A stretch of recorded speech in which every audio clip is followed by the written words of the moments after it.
let's meet Professor Fred Gardefei and Italian-American Institute faculty fellow Robert Viscusi, who will introduce us to a new anthology of Italian-Americans, From the Margin. We'll also meet some of the contributors and hear them read selections from the book. This poem is called Literary History. My aunt said to me, "What are you writing?" "Oh, it's about Italian-Americans." Another book about us." She smiled. "Is there so much to say about us?" She's afraid I'm going to tell a family secret. Everything is very quiet around the Italian-American bookshop today. There was supposed to be a demonstration here. That's why all the aunts are laying plush carpets on the sidewalk, so you can't hear people coming and going. The cash register is covered with a black velvet parrot cage cover. You can't hear it ringing. The clerks are asleep except for the redhead in the corner who's actually dead. The books sit peacefully under the snowdrifts of dust, safe in their blister packets. No secrets are going to escape here. How'd you come up with the idea for the title, From the Margin? The word margin is a buzzword, so we just said from the margin. So we are a marginalized people. Our culture has been marginalized, and we're proceeding from the margin. Whether we go out to the center, to the extreme right, the extreme left, or back to the margin, we begin in the margins of society. Arturo. I told everyone your name was Arthur. Tried to turn you into the imaginary father in the three-piece suit that I wanted instead of my own. I changed my name to Marie, hoping no one would notice my face with its dark Italian eyes. Arturo, I send you this message from my younger self, that fool who needed to deny the words wop, guinea, greaseball, slung like curved spears, the anguish of sandwiches made from spinach and oil, the roasted peppers on homemade bread, the rice pies of Easter, crooked grin and a $5 bill. I smile when I think of you. Listen, America, this is my father, Arturo. I am his daughter, Maria. Do not call me Marie. Fred, how did the idea for the anthology come about?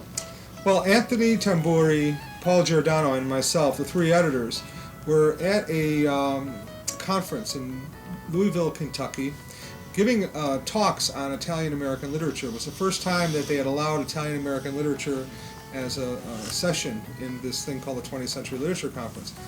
And as we were giving our papers, we were getting a lot of flack from the Italianists out there, questioning, is there such thing as an Italian-American literature?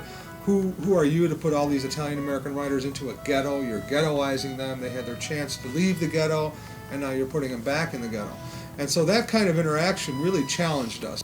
How I Changed My Name, Felice, a poem by Felix Stefanile. In Italy, a man's name. Here, a woman's. Transliterated, so I went to school for 7 years, and no one told me different. The teachers hardly cared, and in the class, Italian boys who knew me said Felice, although outside they called me Felice.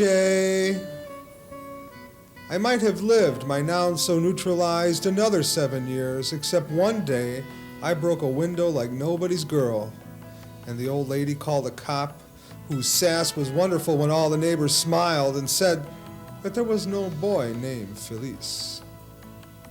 And then it came upon me, my shame, and I stepped up and told him, and he grinned. My father paid a quarter for my sin, called me inside to look up in a book that Felix was American for me. A Roman name, I read, and what he said was that no Roman broke a widow's glass and fanned my little Napolitan ass. What can you expect from this publication? Everything. The fact is, Italian Americans, from the beginning, have written an enormous amount. Most people don't know that.